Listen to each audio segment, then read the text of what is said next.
Namaste everyone. Namaste Aarti. Namaste, Prabha. Namaste, everyone. Let me share the screen. Yeah. Just hold on.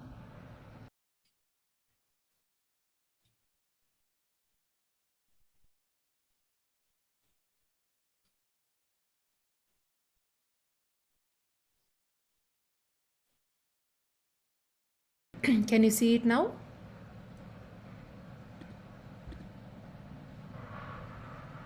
Aarti, can you see it? Can you start the session?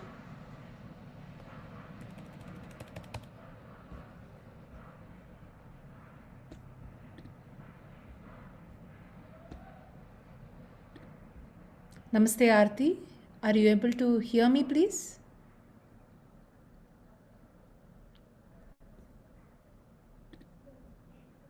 Okay, so it is not my problem. Okay, it's hers. Looks like Aarti, you're frozen. So shall we all start with opening Prarthana? So Aarti, you're already back. Can you Yes, start? Auntie. We'll Please. start. Please sit in a comfortable position. Let's bring our mind to the here and now.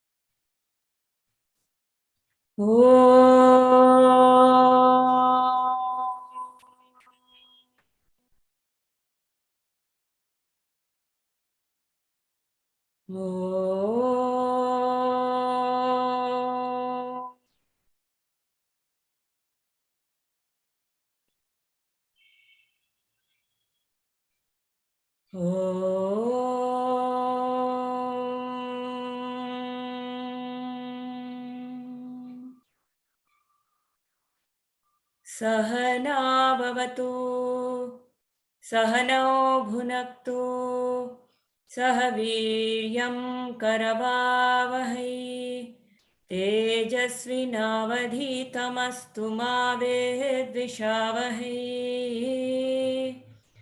ॐ शान्ति शान्ति शान्तिः हरिः ॐ श्रीगुरुभ्यो नमः हरिः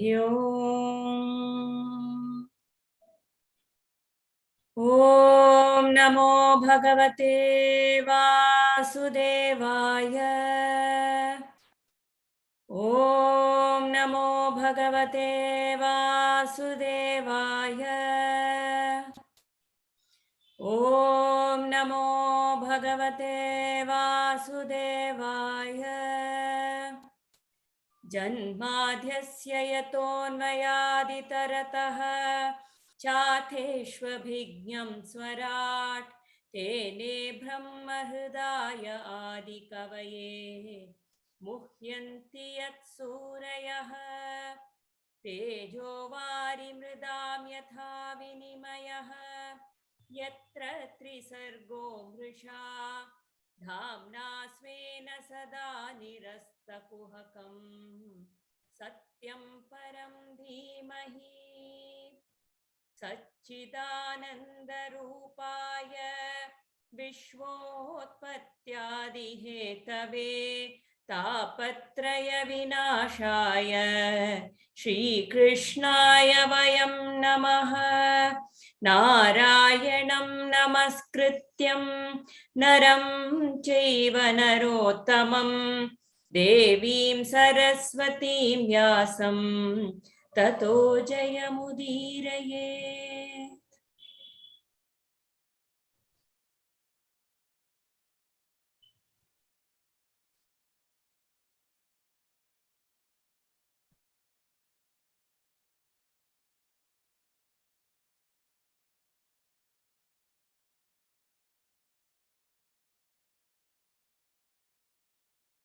Are you all able to see the book?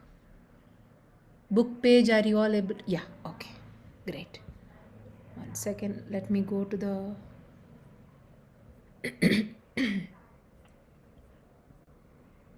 Yeah. So we are in Kunti. We are having a conversation with Kunti, Kunti and Krishna's conversation. Yeah. Yes. So we finished this para also. I remember like an actor appears on the stage who's acting so perfect. So Bala would like to start because anyway you're going to be presenting. Yes.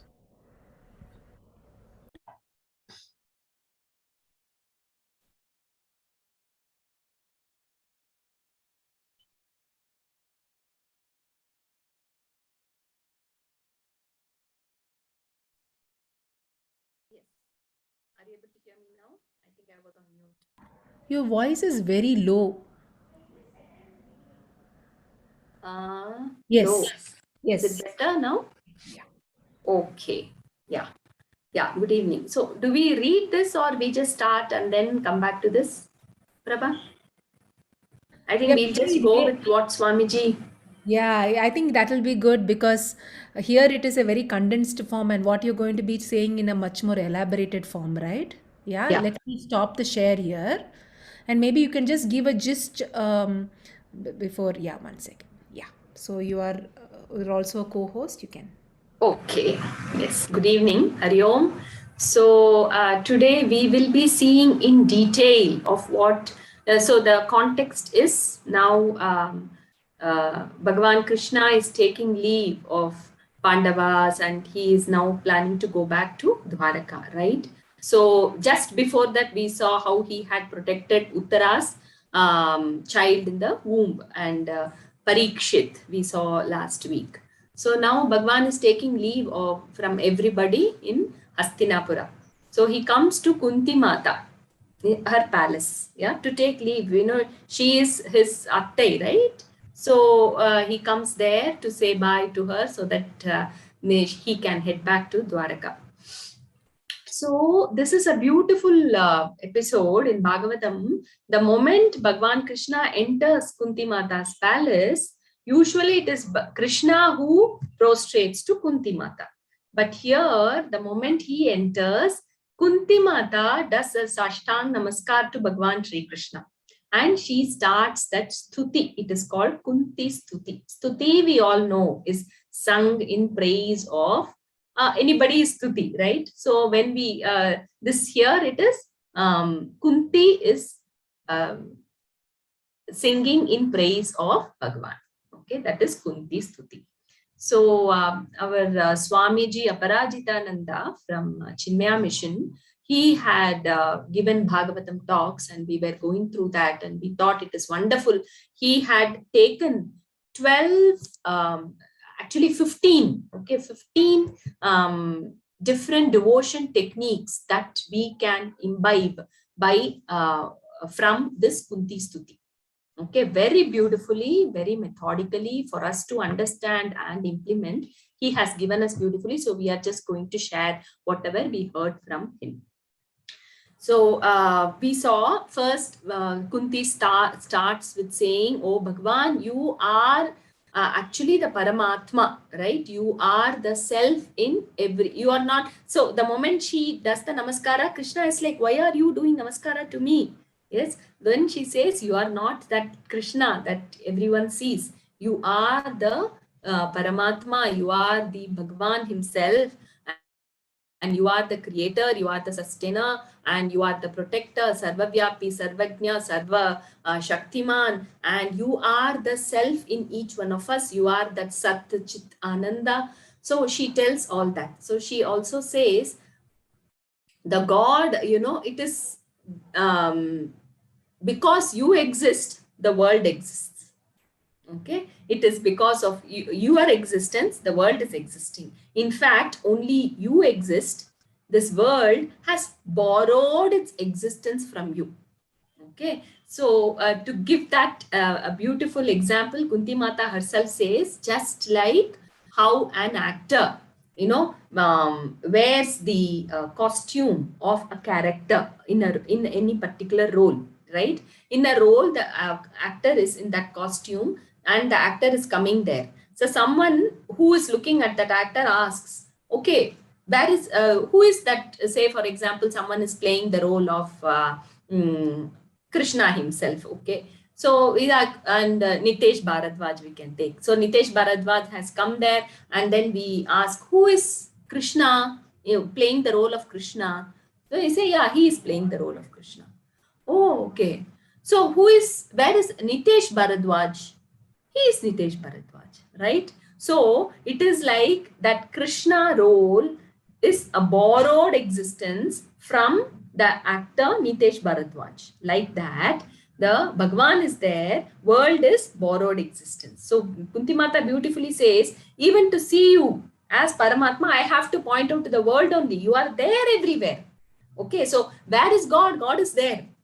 Okay, why is it now she goes to the next step? Why is it that I'm not able to see? She says, right, she is such a great woman, but she says, I'm just a poor, ignorant woman. So I'm not able to see. So the message for us is, I'm not able to see because of the ignorance in me, right? So that ignorance is called, because of all the impurities that is there in my mind, the whatever thoughts, whatever, impressions, desires we have gathered over janma, that is all there. Those impurities have developed because of the ignorance.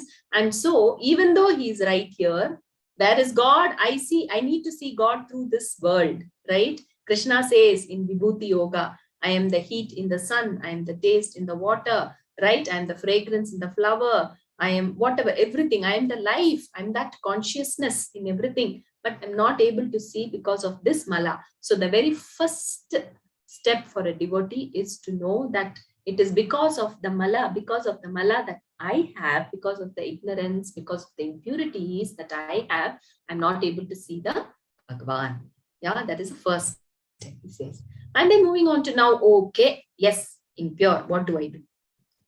So Kunti Mata beautifully, the next thing she says, Krishnaya Vasudevaya Devaki Nandanaya Cha Nanda Gopakumaraya Govindaya Namo Namaha. She is praising, she is done a complete namaskara, and she is thinking about the Lord, talking his glories, surrendering to him. Yes, so as a devotee, for us, the lesson there, what Kunti Mata is saying is, yes, listen to the glories from the mouth of the devotees, what they have experienced. Listen to the Bhagavata Katha. Yes, what we are doing, all the Prahalada story, or Ranti Deva, Meera Bhai, all the Tukaram, the Nayanmars, Alvars, whatever the Bhakta stories, keep listening to their stories.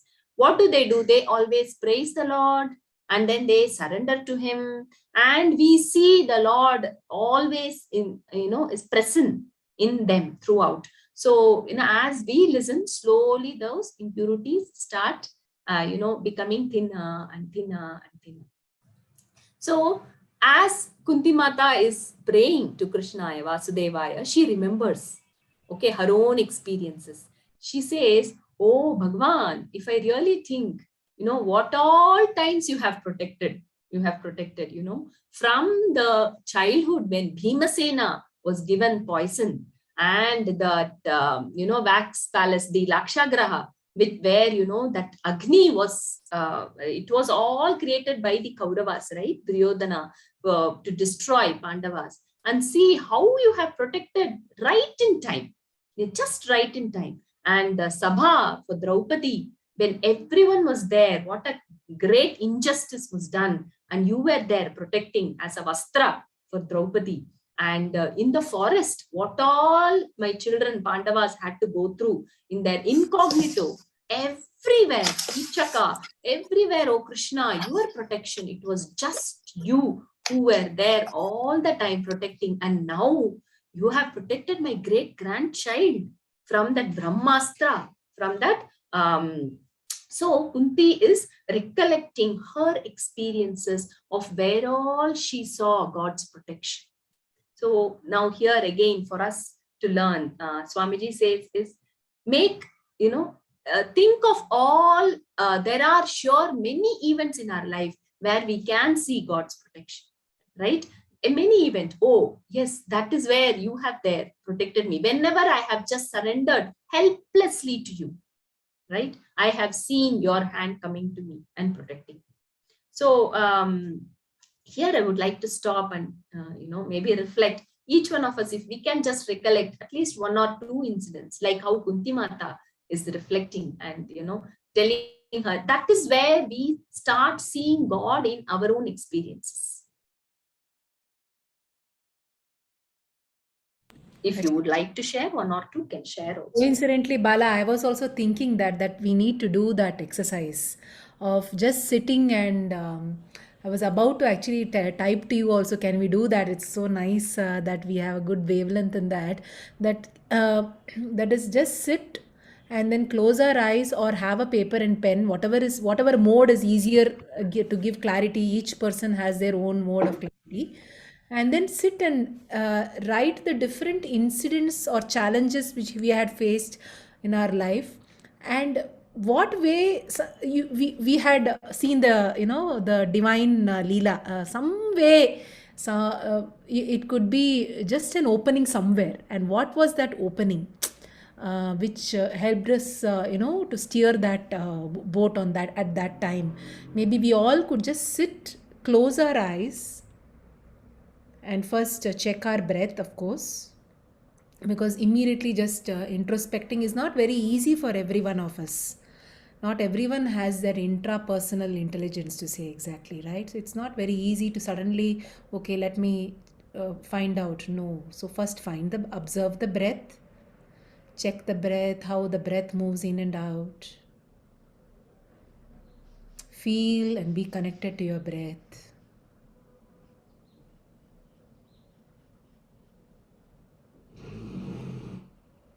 And now slowly bring your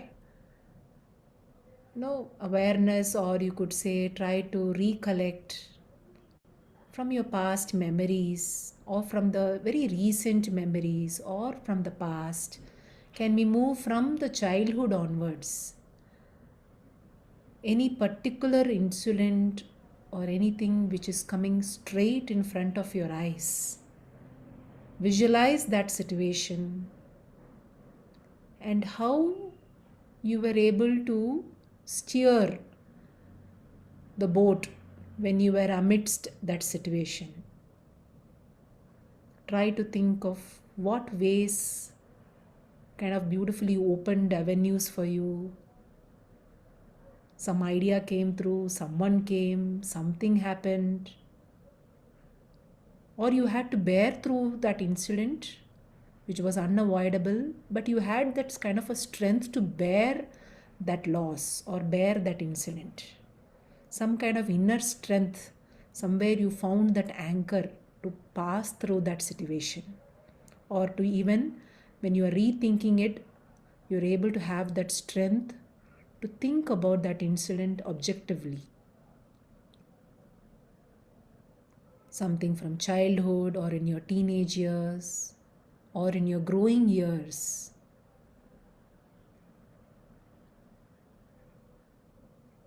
Recollect another incident, some 2-3 incidents in your life.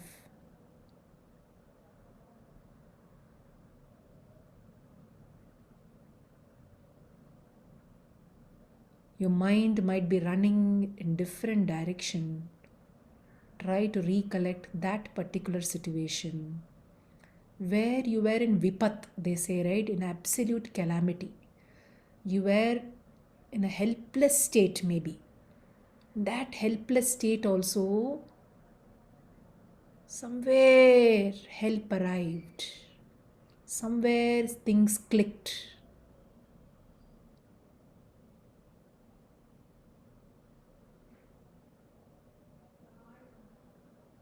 Slowly come to the situation just when the COVID started. How things were there during the COVID time.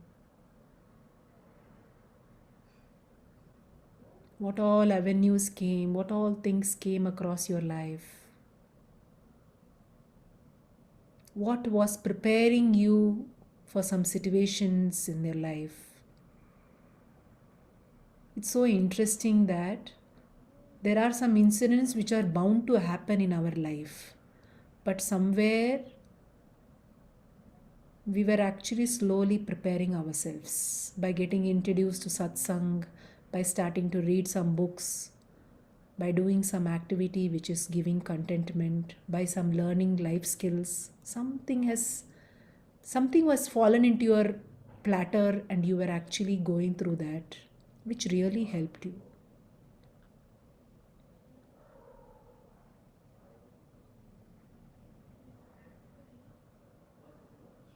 And let us be absolutely thankful and grateful to Bhagavan. This is the time to offer your gratitude, to offer complete surrender and gratitude, gratefulness to Bhagavan for helping you for carrying you, to say exactly, because the burden was not on you.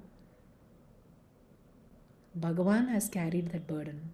Bhagavan has carried you like a mother who carries the child, and beautifully carried you across the ocean and placed you safe and sound on the shores, on the banks of the river or the ocean. Absolute gratitude. With a beautiful smile, blink open your eyes.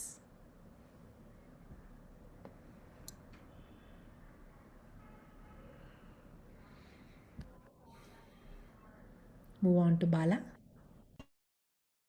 Yes, that was beautiful, isn't it? I'm sure we would have got definitely, many, many experiences. Anyone would like to share anything, or do we move on?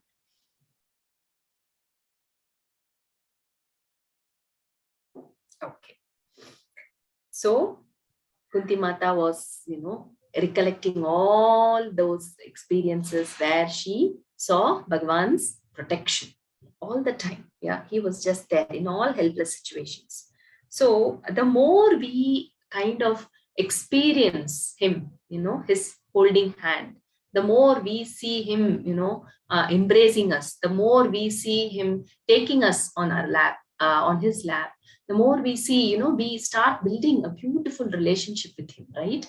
That's what Krishna also says. I am your father, I am your grandfather also, right? Pitahamasya jagato mata data pitamaha.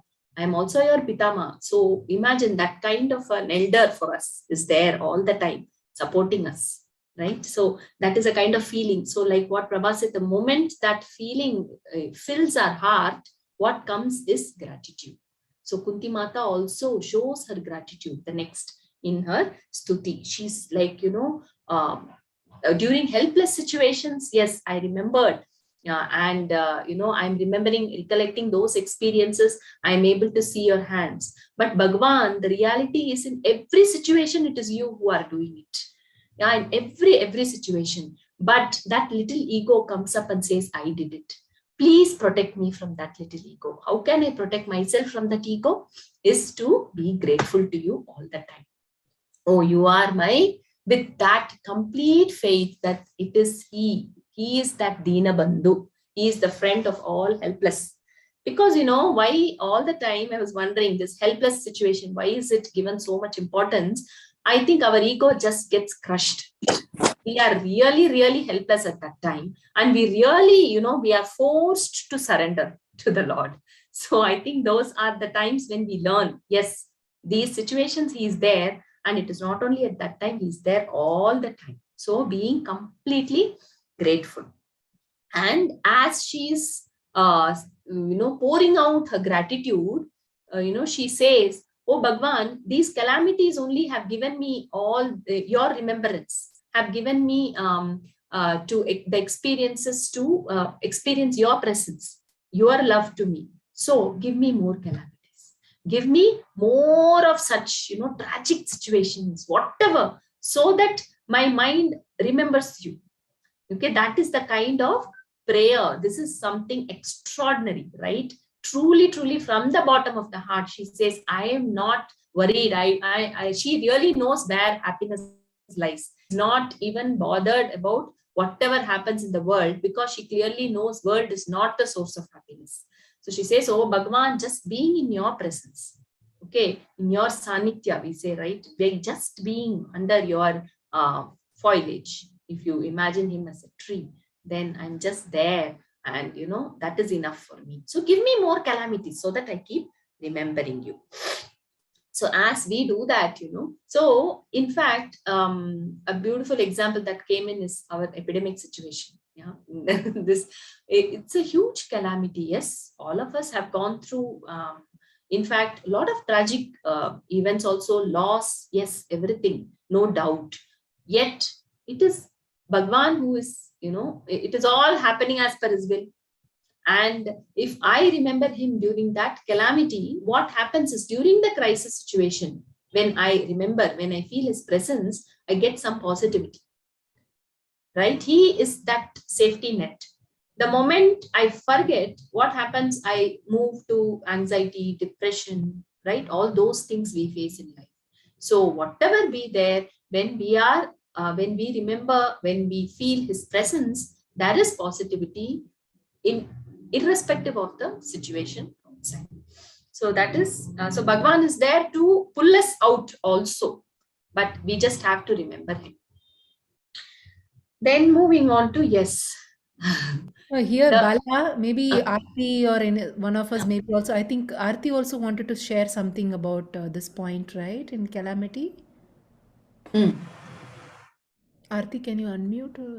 Okay. Have I put you as co-host? Okay. Yeah, fine. Are we going to show those 12 steps? Yeah. Finally, we'll show once we are done. Okay. See, one thing that I was thinking, our problems, all the sufferings in our life. There is one very beautiful story, other than the 10th man story. The suffering that we, so I'll just tell you the story very quickly first. Okay, there were 10 people who tried to cross a river. There were 10 people who wanted to cross the river. So, and all of them, it's a very ferocious river. It's a very difficult river. And they all say, let's hold hands and let's move on to the other side of the river. And when all of them hold their hands and then finally make it to the other side of the river, and then they say, let's see if all of us are here. 10 of us started off. Let's finish with the 10. Let us see if all 10 of us have made it, because it was a very difficult thing to get through that river. And then they count and they say 1, 2, one of them says, wait, I'll count now, hold on. And he says 1, 2, 3, 4, 5, 6, 7, 8, 9. He says 9 people. Oh, where's the 10th person? We started off as 10 people. Hold on. Let me count one more time. No need to panic. Okay, everybody, hold on. And he says 1, 2, 3, 4, 5, 6, 7, 8, 9. And again, oh my God, where's the 10th person? We started off as 9 people and now there is one person missing. The other person says, wait, maybe you've done something wrong with the counting. Let me count. They say 1, 2, 3, 4, 5, 6, 7, 8, 9. Again, he is also finding 9. Now they're all like, oh, the 10th person, someone, we have lost one person. And they are in that delusion. Okay, they have found that there is an and they start crying and they say, oh my God, this guy, one person has been missed out. He must have drowned in the river. And then it goes on. He was such a nice guy. He was such a kind guy. He used to be so helpful with our team. And then we miss him so much. He used to sing songs. It just keeps, the delusion keeps growing. He used to sing songs to entertain us. The delusion was growing. They were all crying. At that time, a wise man walks up there. And he says, why are you all crying? Maybe I can help you in some way. Can you please tell me why you're crying? And they say, no, we started off as 10 people, but we crossed the river and in that one person was lost. Now we are only 9 people. And that wise man just quickly takes a look and he knows what is the problem. He tells them, can you show me how you counted? And he says 1, 2, 3, 4, 5, 6, 7, 8, 9. Oh. Okay, can you show it again? And he says 1, 2, 3, 4, 5, 6, 7, 8, 9. And then the wise man turns his hand to him and says, now you count. He says 10. And this person says, oh, did I miss out something? Hold on, let me try again. 1, 2, 3, 4, 5, 6, 7, 8, 9, and 10. Okay, so it was, what they had missed out was looking at their inner deepest reality, their self. This is called the Panchatashi Philosophy. According to this, the ignorance, when we start off with the ignorance, and what is that ignorance? That ignorance is that we don't look at Bhagavan, who is our reality, who is the reality of our existence. We fail to look at him, and because of which we are in the mode of suffering at all point in time, because we are only looking outside. We are only looking at the world. Instead of looking at him who is the core of ourself, we are only looking at the world all the time, and that is why there is suffering. And when we hold the Lord's feet, and when we know who that Bhagavan is, and when we hold on to him and we identify him also, that moment he counted 10, his dukkha was gone. And he got Ananda. And there was Ananda. Right? When the dukkha is gone, there is Ananda. So like that, it is Krishna, it is Bhagavan in our heart always. And if we fail to look inwards at Bhagavan, and we are looking constantly outside, that is the cause for our suffering. And Kunti, there is that strong attachment with the children, which she converted into a boon for herself. When all the troubles she was going through in the world, the eyes were outside, but then also one hand was at his feet constantly. And that is when all her dukkha was, she felt that he was there to protect them, leading them. And even that exercise that we did, right? When you go through your life, it is like, initially you're like, you have to do something, I do, but it's not happening. What is it? Why is this calamity happening? So much suffering inside. And then the moment you surrender to him, things seem to fall into a jumbled piece, like a puzzle piece. Oh, this is why this happened. Okay, this puzzle piece. And then the more and more you learn to surrender, then the life as you go through, it looks like, okay, he is walking with you, holding your hand, showing you that path. Every step, every choice, there is some purpose, there is some reason why he has put us in a certain situation, why there are certain people in our lives, why there are certain incidents happening in our life. Everything has a purpose. It is like earlier Bala had given that wonderful presentation on Lord Vishnu, right? He gives us one, he first tells us as an inner voice, the conch, and then he uses a gada and gives us one slight whack. And then if we turn inwards to look at Bhagwan, then when we look at him, then he gives us the Padma. So it's these incidents are like those backs sometimes to help us turn inwards. Those were the thoughts that were there. One thing which which is so important for us is whatever calamity or even if you say problems in life, if you say calamity, I don't know whether we could call it calamity, or for some maybe very serious calamity, vipad would have happened, for some subtle situations. And how the calamity here Kunti is telling is this calamity can be a blessing, because it's very, this is so I feel very important for us to put that into our head, because the moment calamity happens, we actually start questioning Bhagavan's the intentions, to say exactly. We sometimes lose faith and the trust that, why me? Why is this happening to me? I did so many wonderful things in this life. I have done charity, I have done this, I have done that. But why me? Why is this happening to me? And that is where here Kunti is also telling so beautifully that, oh Bhagavan, make sure that I get more and more calamities. I think the sentence was what?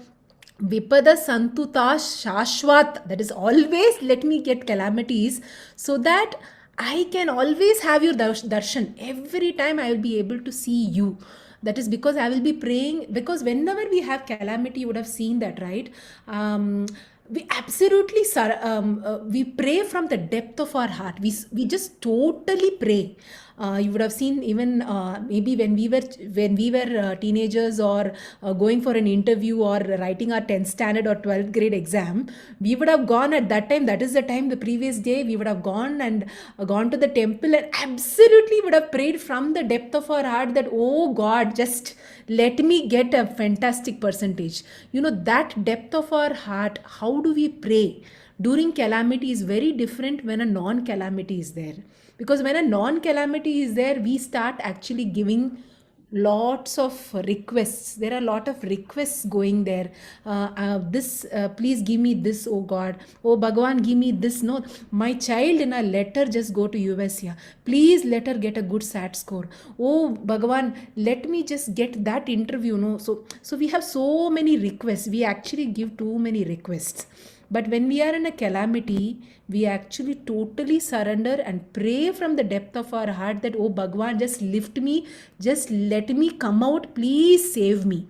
So that kind of calamity is where it could be a blessing, where we are getting in touch with Bhagavan, or a calamity can absolutely pull us down, where we could be depressed, we start becoming sarcastic, we start becoming very critical of things around us, or critical of the life, or critical of the intentions of Bhagavan itself.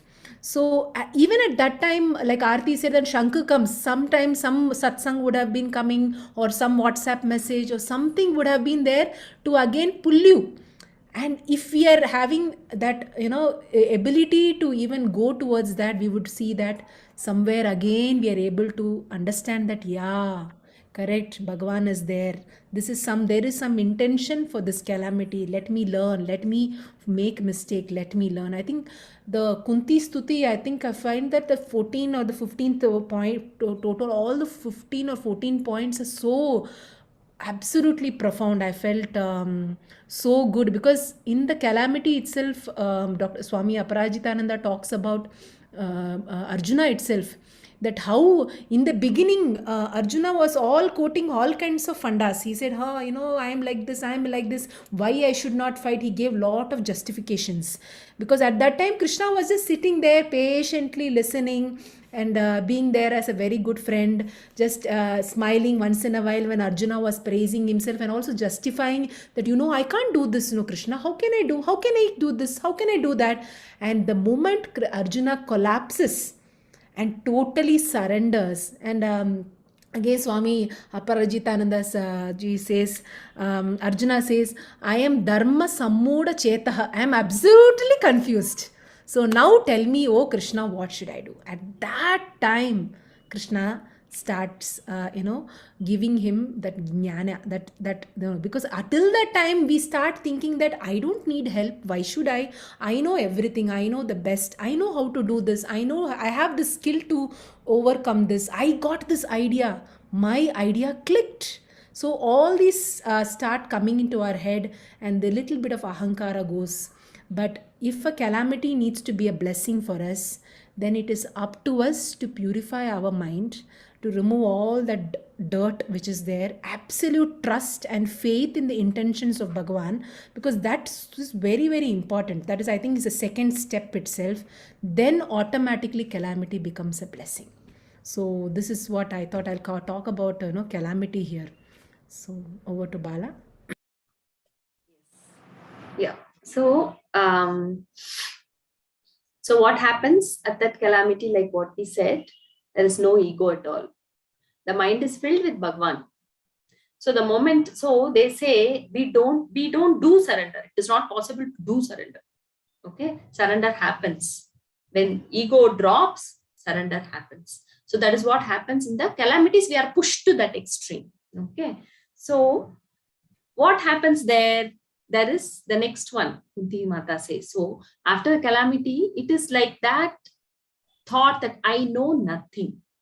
Actually, yeah. Actually speaking, I can, four things they say. I know nothing. I think Aarti has told this many times. I am nothing. I know nothing. I can do nothing. I have nothing. I have nothing. Okay. So for this, to just bring our humility, to kind of experience that, we all, let us do a small exercise. Okay. Right now, I'm sitting here. All of us are sitting, no, in front of the computer. Just sitting, either talking or listening. Okay, breathing. That's all. This is what we are doing, right?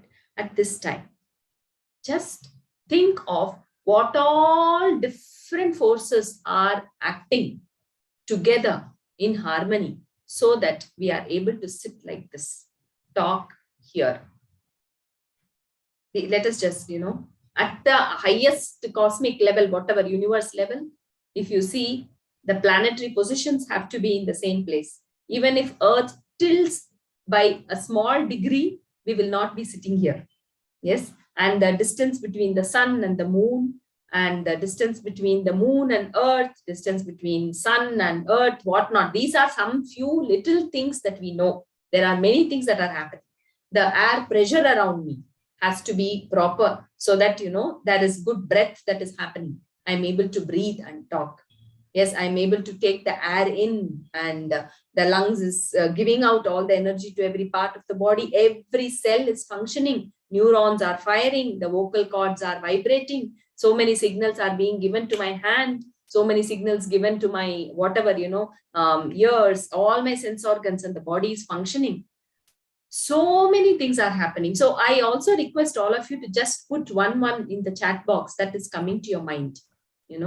Any one, just one cosmic force you can call, or that is happening within me, which is enabling me to sit here right now, which is enabling me to be alive here.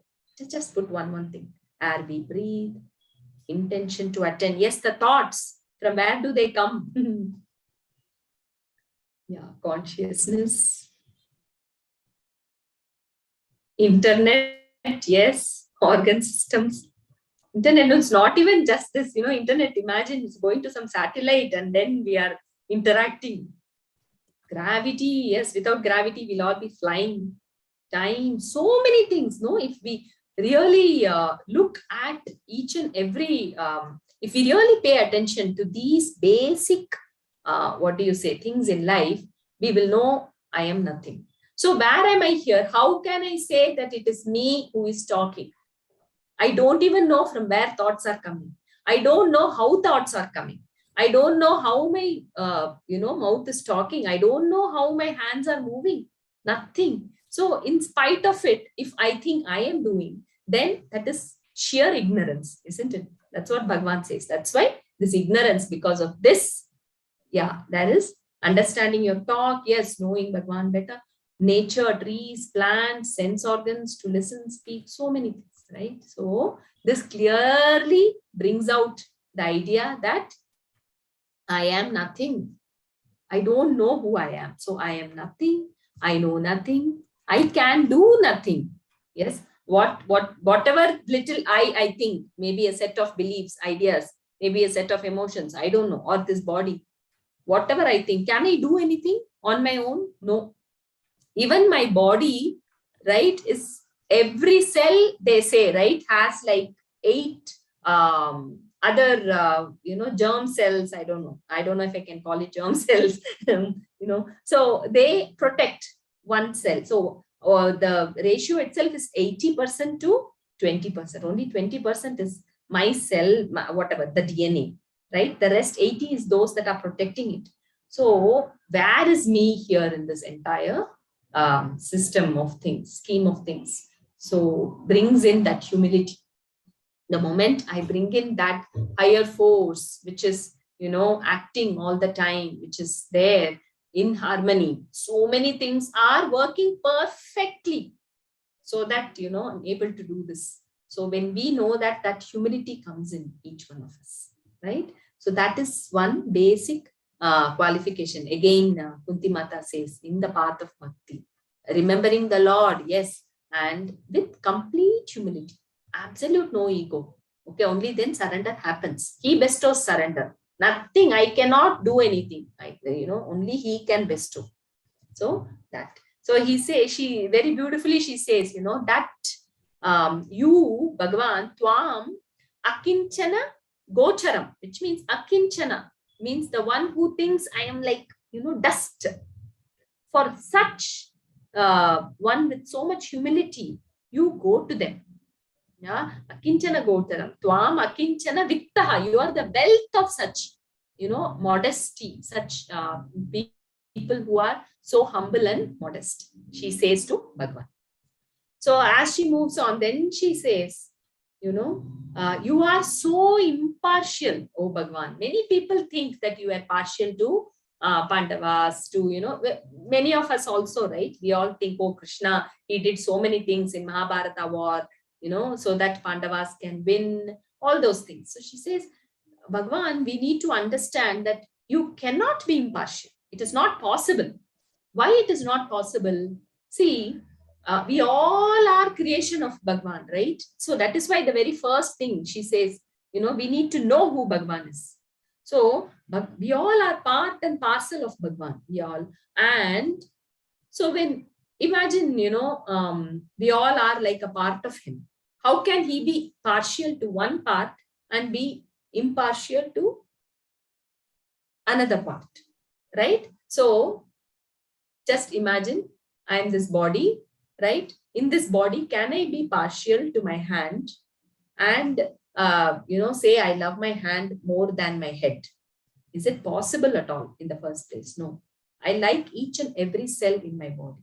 Similarly, for Bhagwan, we saw, right? He is pervading the world, right? World takes its existence from Bhagwan. So when we see the world, we see Bhagwan. It's just a form of Bhagwan. So in that case, how can he be partial to a few? So it is not possible. Are we understanding? Anything to share here? No, I actually wanted to share some about humility also. Because when I was reading and as well as hearing Swami Aparajitananda ji, and very beautifully even Sri Aurobindo's and Mother's talks also was there. The articles were there on humility. In that, Mother tells about a story in humility, which is so fantastic because it very much coincides with what Kunti says.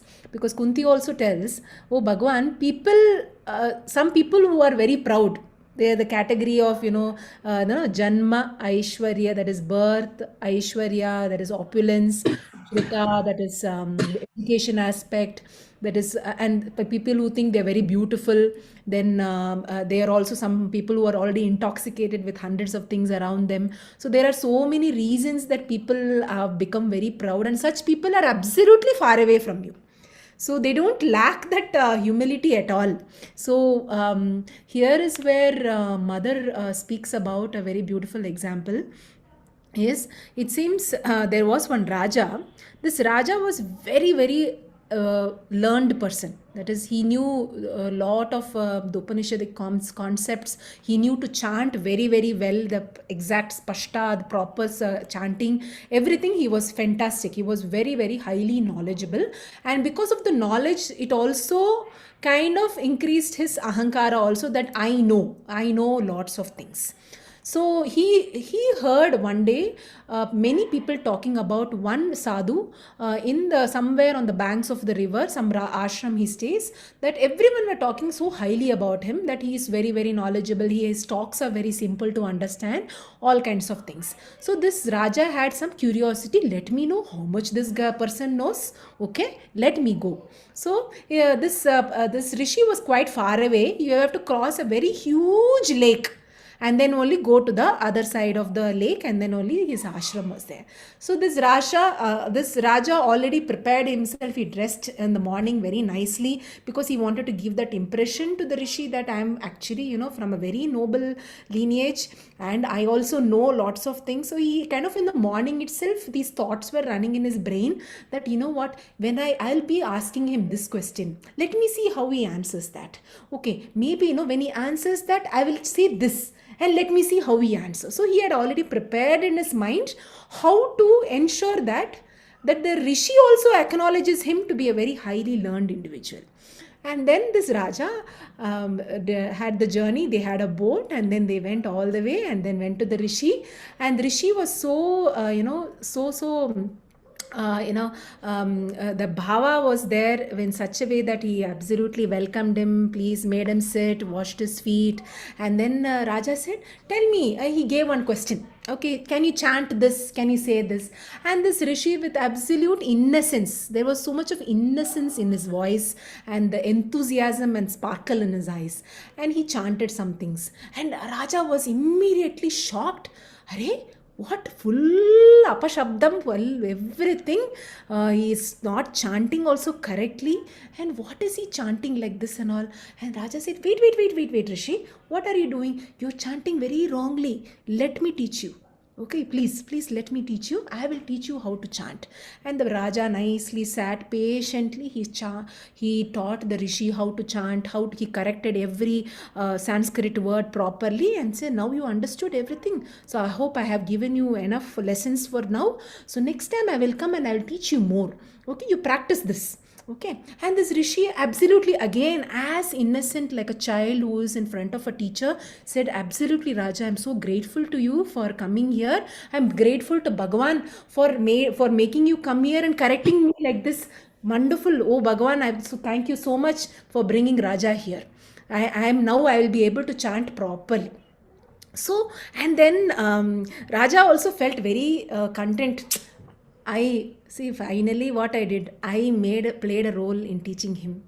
See, finally, these people, they all say that they know things, but looks like they know less. I think I'm little better. What to do? I'm little good, very good. What to do? I can't help it. So he said, thank you very much. He again sat on the boat and again he started going on the journey. And suddenly they went long. It is a huge lake. You can think it as a Kumaragam lake in Kerala. So the long lake, and then he went and suddenly he heard voice, Raja, Raja, Raja. And he immediately, he just looked around. What is this happening? And he looked around. The Rishi, the sadhu or the Rishi is running towards him. Running on what? Running on the water. Running towards him. Absolutely excited, enthusiastic, and running. And Raja and all the soldiers were there and they were just shocked. Raja was just looking at this Rishi running on the water, floating or walking on top of the water.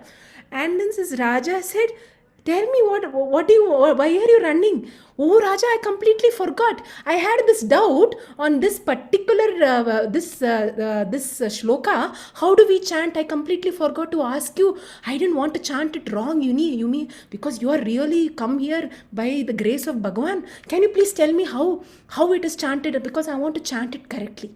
And that time, Raja was not even hearing the Rishi talking about. The Raja was actually seeing this Rishi standing on top of the water and then talking to him. The Raja was sitting on the boat and this Rishi was actually standing on top of the water and talking.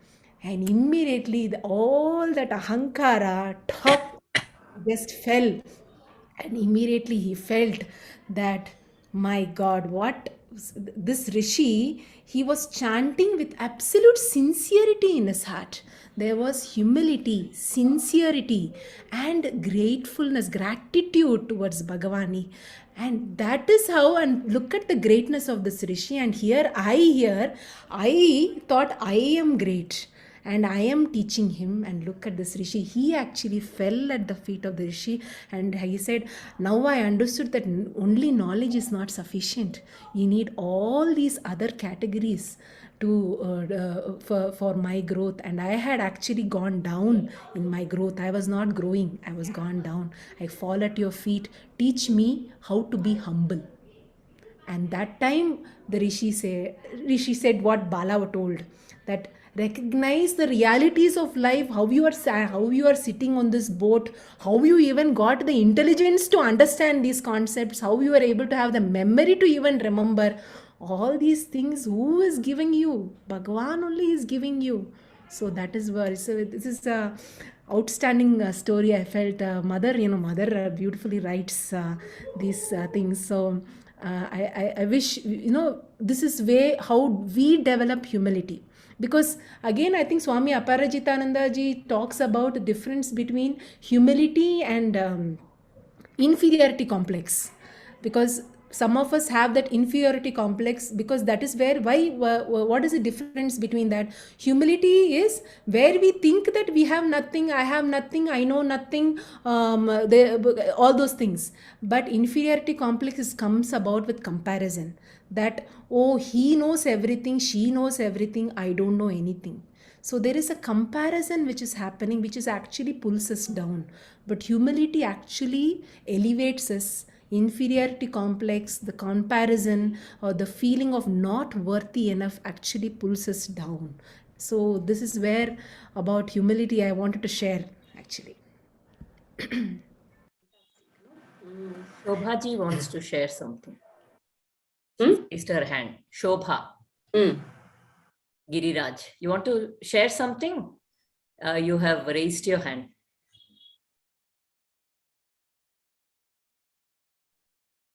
Okay, I think we can move. She's unmuted.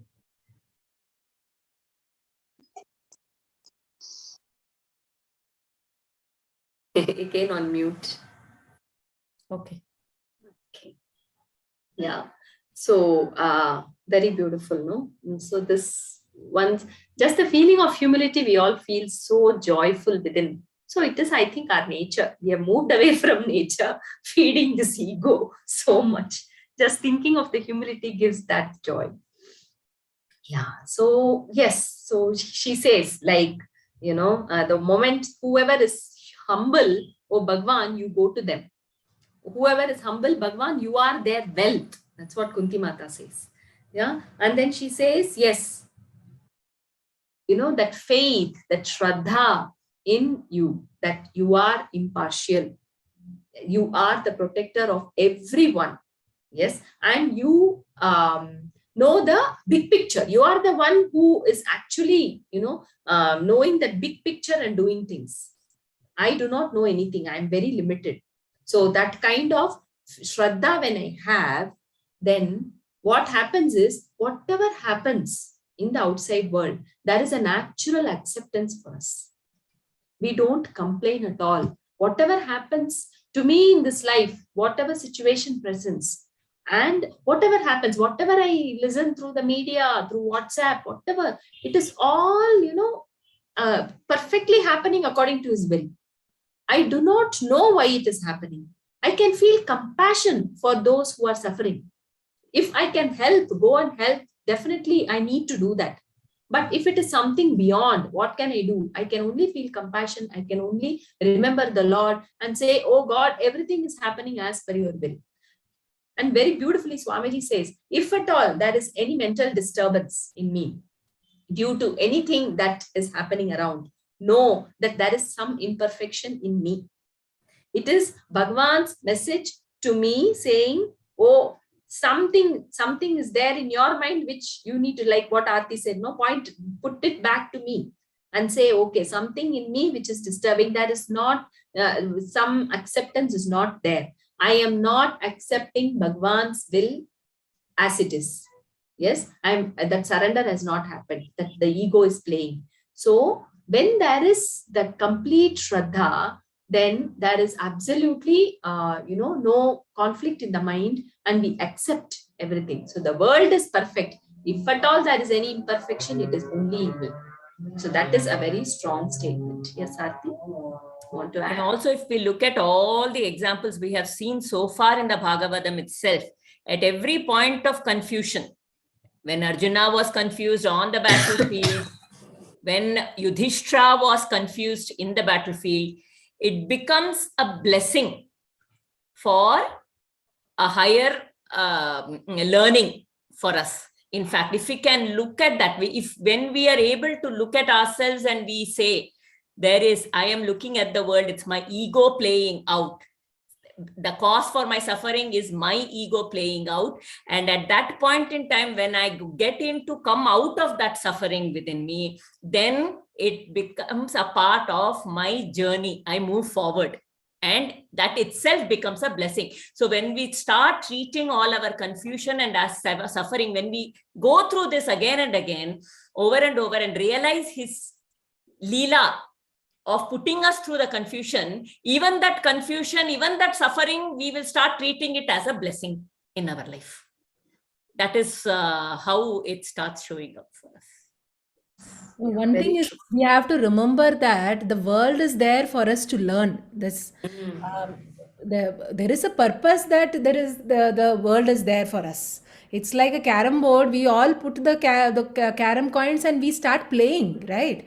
At that time, we know, oh, if I hit like that, it will go into the hole. Oh, if I hit like that, if I aim like this, it might go. Oh, it might not go. Also, it might bounce back. Also, so I think it's very important for all of us. It's the world is there. It's okay to commit mistakes also. It's fine we commit mistakes, because only I remember Raghu Ananta Narayana ji always used to keep telling that, what is the problem, Prabha, if you commit mistake? When you commit mistake, at that time don't beat yourself up. That time you finished, your mistake has happened, you have borne the consequences also about from that mistake. After that, sit back, think what mistake have you done. At that time, don't justify yourself.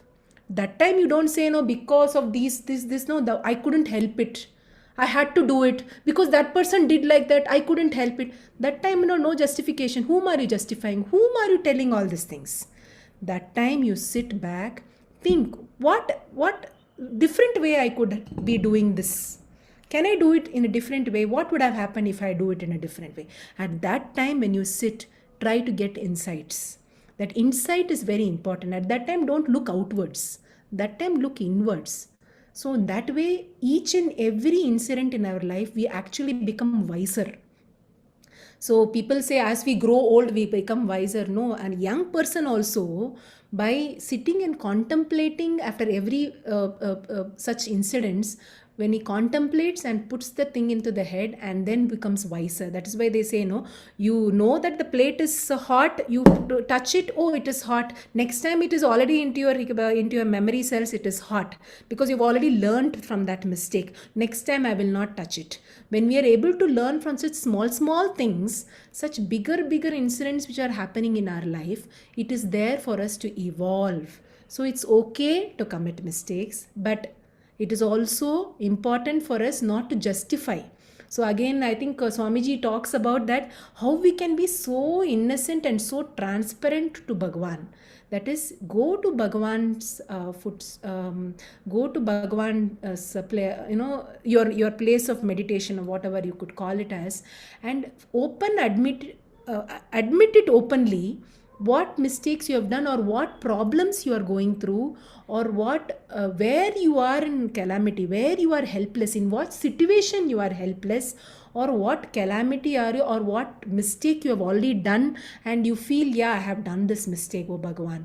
And that is when you are doing an open confession to Bhagavan, it actually again brings about humility, again brings about a sincere aspiration. That aspiration happens, the sincerity happens, that faith will happen, the trust goes, and then the humility arises, and that is the time we grow. That is the time we are able to see Bhagavan in everything around us. We are able to see, because the curtain is open, because that is not the time where we are defensive about ourselves. So that is why again and again he says, Kunti says, you are so impartial, but people have not understood your true intentions, oh Bhagavan, but you are still so impartial. Because you remember, Duryodhana will always tell, You are he Mayavi. always doubts Krishna's intentions.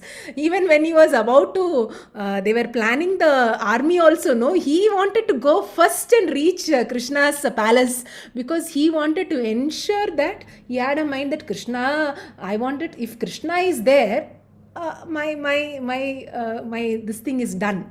But even then again, how he looked at Krishna and how Arjuna looked at Krishna, how Vidura looked at Krishna, how Dhritarashtra looked at Krishna, it's such a big drastic difference. I'm talking about the generations. Vidura, Dhritarashtra, Duryodhana, Arjuna, Duryodhana, Vidishthira. See the way they looked at Krishna. One person looked at how Krishna has been impartial. He's a Mayavi. They call him as Mayavi only, absolute magician. Oh, what is the big problem? How Shishupala looked at Krishna, and how Arjuna looked, how Vidura looked, how Bhishma looked. My God. So that difference it's very fascinating to hear that, I would say. It is very thrilling and fascinating, I would say. Yeah. Very beautiful. So it all brings to our attitude with which how we look at things, no, actually. So I was wondering, Kunti Mata, she recollects all those incidents, okay, and she says, you were there for me everywhere, you were there protecting, but she never questioned. Okay, many times, when my ego is there, why me? Why this? Why did even we talk, right? Why did Yudhishthira take up the dice game if he's a Dharmaraja? Why didn't Krishna himself come and play? These things we all discuss, right? So there is no acceptance that Shraddha is not there. But look at Kunti Mata, total Shraddha. She is the direct person who is affected by all this, the mother. Yeah. So she doesn't question, oh Krishna, why didn't you come even before? Draupadi needn't have faced this humiliation. No, you could have come before. Did she question? No, she did not. Yeah, she knew that she was not knowing. She was completely with that Bhagavan knows what is best. He is our what do you say, well wisher. Yeah, and Bhagavan knows what is best, and that is Shraddha. Shraddha is not like believing that what I want, what I pray, he will give. That is not Shraddha. Shraddha is completely realizing the truth that Bhagavan is my well-wisher. Whatever has happened is for the best. Whatever will happen is the best. So I surrender and start seeing. When that is there, automatically humility dawns, and we start seeing his hand in all our life experiences. So we often in our lives, we go back sometimes when something wrong happens. We say, right, this has happened to me. And then I will go okay, something happened yesterday.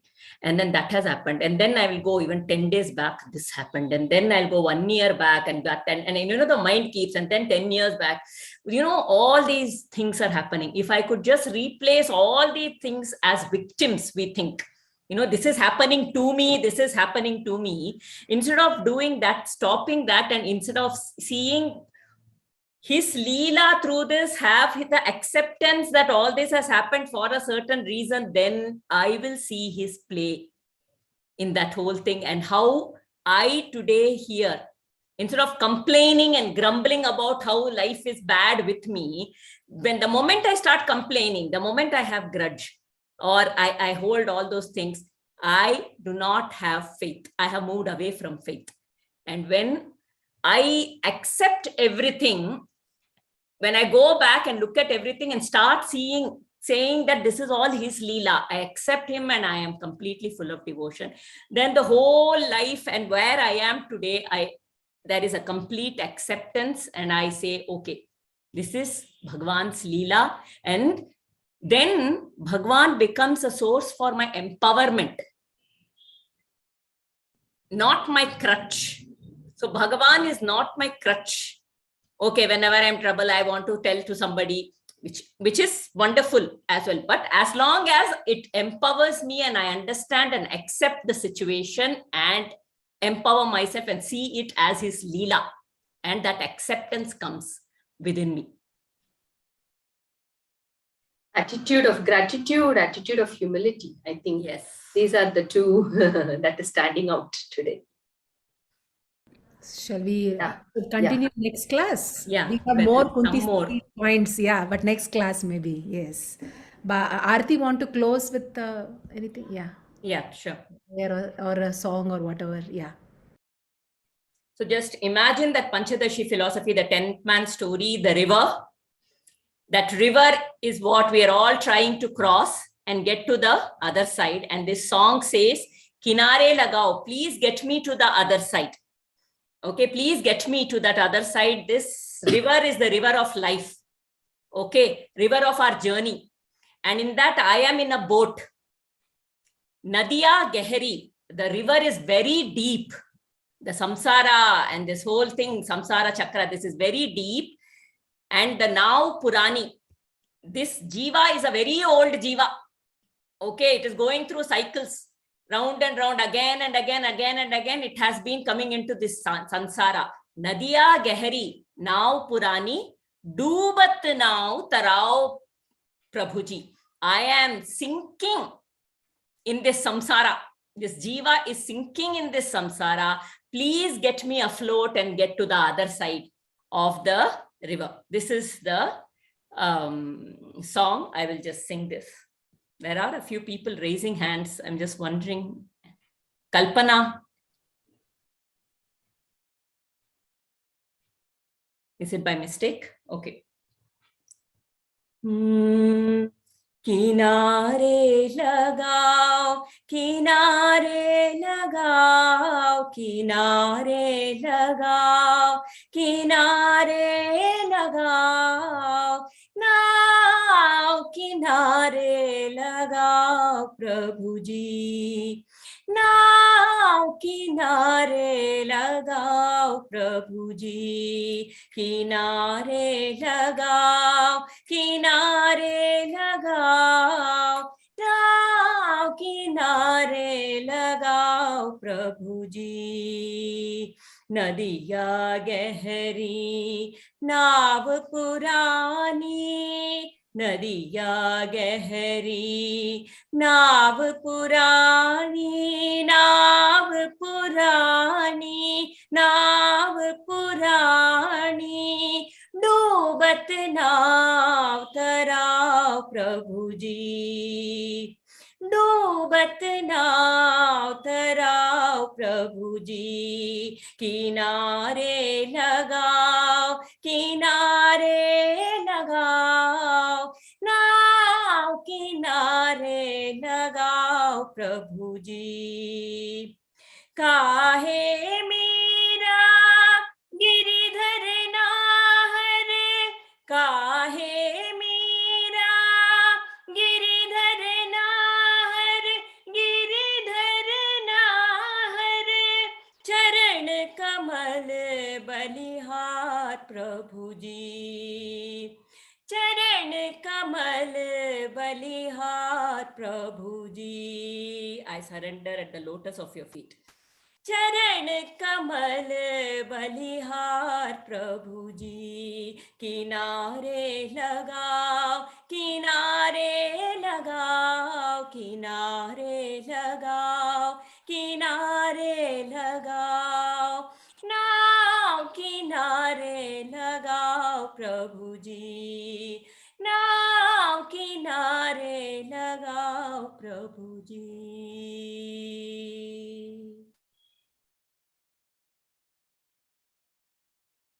Reminder of what Krishna says, no, in Bhagavad Gita.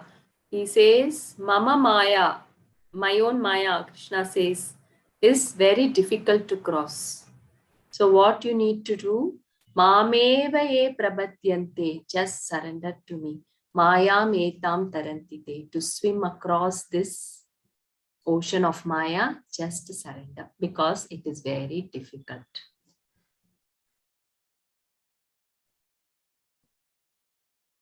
We'll close the session for today. Oh.